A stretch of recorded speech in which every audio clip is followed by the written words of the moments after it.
கிருஷ்ணர் கேட்டாரா, அர்ஜுனா நீ இப்ப தூய உணர்வில் இருக்கிறாயா அப்படின்னு. அது என்ன தூய உணர்வு?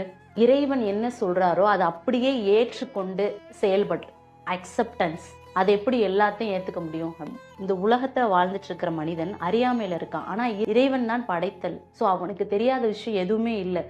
எது சரின்னு சொல்றாங்களோ அதை அப்படியே ஏத்துக்கிட்டு நாம அதை கடைபிடிக்க வேண்டியதுதான் நம்மளுடைய முதல் விஷயமா இருக்கும். ஃபார் எக்ஸாம்பிளுக்கு, ஒரு குரு கிட்ட ஒரு சீடன் போறான் அப்படின்னா, இந்த குருவுக்கு சீடனா இருக்கிற தகுதி என்ன தெரியுமா?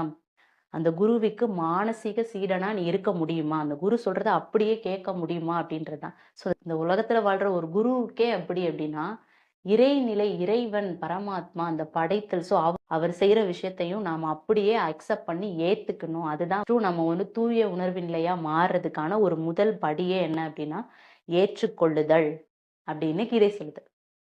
ஸோ எவ்வளோ அழகா சொல்லியிருக்காங்கல்ல. ஏற்றுக்கொள்ளுதல் அப்படின்றத எப்படி கிருஷ்ணர் உணர்த்த வராரு பார்த்தீங்களா? ஓகே. அடுத்து என்ன அப்படின்றத நெக்ஸ்ட் சீரிஸ்ல பார்க்கலாம்.